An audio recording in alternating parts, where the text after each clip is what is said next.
वेदांत जो आपको ज्ञान का आनंद देने में सहायता करे। गुप्त पापों के प्रायश्चित का वर्णन। पुष्कर कहते हैं, अब मैं गुप्त पापों के प्रायश्चितों का वर्णन करता हूँ जो परम शुद्धिप्रद हैं। 1 मास तक पुरुष सूक्त का जप पापों का नाश करने वाला है। अघमर्षण मंत्र का 3 बार जप करने से मनुष्य सभी प्रकार के पापों से मुक्त हो जाता है। वेद मंत्र, वायु सूक्त और यम सूक्त के जप एवं गायत्री का जप करने से मनुष्य अपने सब पापों को नष्ट कर डालता है।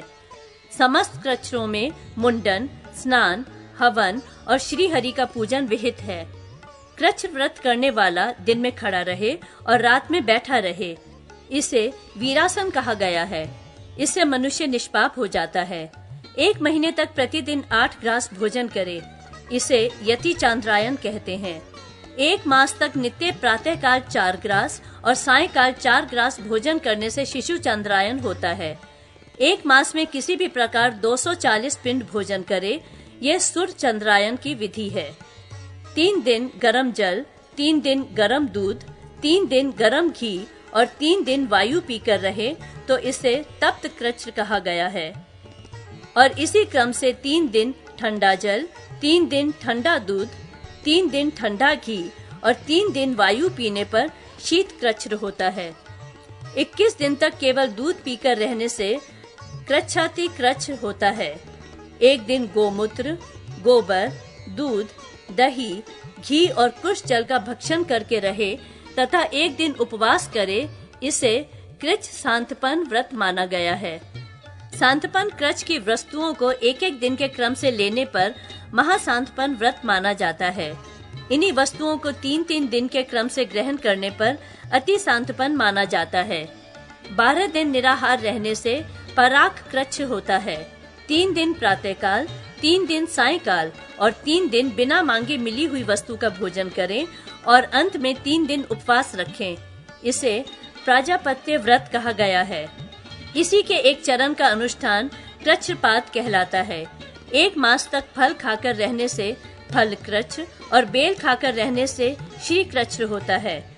इसी प्रकार पद्माक्ष, कमल गट्टा खाकर रहने से पद्माक्ष कृच्छ, आंवले खाकर रहने से आमलक कृच्छ और पुष्प खाकर रहने से पुष्प कृच्छ होता है। पूर्वोक्त क्रम से केवल पत्ते खाकर रहने से पत्र कृच्छ, जल पीकर रहने से जल कृच्छ, केवल मूल का भोजन करने से मूल कृच्छ और दधि, दुग्ध अथवा तक्र पर निर्भर रहने से क्रमशः दधि कृच्छ, दुग्ध कृच्छ और तक्र कृच्छ होते हैं। 1 मास तक अंजलि भर अन्न के भोजन से वायव्य कृच्छ होता है। 12 दिन केवल तिल का भोजन करके रहने से आग्नेय कृच्छ माना जाता है, जो दुखों का विनाश करने वाला है। 1 पक्ष तक 1 पसर लाज, खील का भोजन करें। चतुर्दशी एवं पंचदशी, अमावस्या एवं पूर्णिमा को उपवास रखें। फिर पंचगव्य पान करके हविष्यान्न का भोजन करें। यह ब्रह्म कूर्च व्रत होता है। इस व्रत को 1 मास में 2 बार करने से मनुष्य समस्त पापों से मुक्त हो जाता है। जो मनुष्य धन, पुष्टि, स्वर्ग एवं पाप नाश की कामना से देवताओं का आराधन और कृच्छ व्रत करता है, वे सब कुछ प्राप्त कर लेता है। समस्त पाप नाशक स्तोत्र। पुष्कर कहते हैं, जब मनुष्यों का चित्त पर स्त्री गमन, पर स्वाप हरण एवं जीव हिंसा आदि पापों में प्रवृत्त होता है तो स्तुति करने से उसका प्रायश्चित होता है। उस समय निम्नलिखित प्रकार से भगवान श्री विष्णु की स्तुति करें। सर्वव्यापी विष्णु को सदा नमस्कार है। श्री हरि विष्णु को नमस्कार है। मैं अपने चित्त में स्थित सर्वव्यापी अहंकार शून्य श्री हरि को नमस्कार करता हूँ। मैं अपने मानस में विराजमान अव्यक्त, अनंत और अपराजित परमेश्वर को नमस्कार करता हूँ। सबके पूजनीय, जन्म और मरण से रहित, प्रभावशाली श्री विष्णु को नमस्कार है। विष्णु मेरे चित्त में निवास करते हैं। विष्णु मेरी बुद्धि में विराजमान हैं। विष्णु मेरे अहंकार में प्रतिष्ठित हैं और विष्णु मुझ में भी स्थित हैं। वे श्री विष्णु ही चराचर प्राणियों के कर्मों के रूप में स्थित हैं। उनके चिंतन से मेरे पाप का विनाश हो। जो ध्यान करने पर पापों का हरण करते हैं और भावना करने से स्वप्न में दर्शन देते हैं, इंद्र के अनुज शरणागत जनों का दुख दूर करने वाले उन पापापहारी श्री विष्णु का मैं नमस्कार करता हूँ। मैं इस निराधार जगत में अज्ञान अंधकार में डूबते हुए को हाथ का सहारा देने वाले परात्पर स्वरूप श्री विष्णु के सम्मुख प्रणत होता हूँ। सर्वेश्वरेश्वर प्रभो कमल नयन परमात्मन ऋषिकेश, आपको नमस्कार है। इंद्रियों के स्वामी श्री विष्णु, आपको नमस्कार है।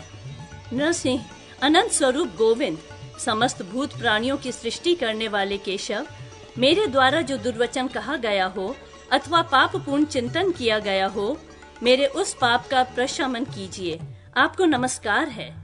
केशव, अपने मन के वश में होकर मैंने जो न करने योग्य अत्यंत उग्र पापपूर्ण चिंतन किया है, उसे शांत कीजिए। परमार्थ परायण ब्राह्मण प्रिय गोविंद, अपनी मर्यादा से कभी च्युत न होने वाले जगन्नाथ, जगत का भरण पोषण करने वाले देवेश्वर, मेरे पाप का विनाश कीजिए। मैंने मध्याह्न, अपराह्न, सायकाल एवं रात्रि के समय जानते हुए अथवा अनजाने शरीर, मन एवं वाणी के द्वारा जो पाप किया हो, पुंडरीकाक्ष, ऋषिकेश, माधव, आपके इन 3 नामों के उच्चारण से मेरे वे सब पाप क्षीण हो जाएं। कमल नयन लक्ष्मीपते, इंद्रियों के स्वामी माधव, आज आप मेरे शरीर एवं वाणी द्वारा किए हुए पापों का हनन कीजिए। आज मैंने खाते, सोते, खड़े, चलते अथवा जागते हुए मन, वाणी और शरीर से जो भी नीच योनि एवं नरक की प्राप्ति कराने वाले सूक्ष्म अथवा स्थूल पाप किया हो, भगवान वासुदेव के नामोच्चारण से वे सब विनष्ट हो जाएं। जो पर ब्रह्म, परम धाम और परम पवित्र हैं, उन श्री विष्णु के संकीर्तन से मेरे पाप लुप्त हो जाएं, जिसको प्राप्त होकर ज्ञानी जन पुनः लौटकर नहीं आते। जो गंध, स्पर्श आदि तन मात्राओं से रहित हैं, श्री विष्णु का वह परम पद मेरे पापों का शमन करे। जो मनुष्य पापों का विनाश करने वाले इस स्तोत्र का पठन अथवा श्रवण करता है, वे शरीर, मन और वाणी जनित समस्त पापों से छूट जाता है एवं समस्त पाप ग्रहों से मुक्त होकर विष्णु के परम पद को प्राप्त होता है। इसलिए किसी भी पाप के हो जाने पर इस स्तोत्र का जप करें। यह स्तोत्र पाप समूहों के प्रायश्चित के समान है। कृच्छ्र आदि व्रत करने वाले के लिए भी ये श्रेष्ठ है। स्तोत्र जप और व्रत स्वरूप प्रायश्चित से संपूर्ण पाप नष्ट हो जाते हैं।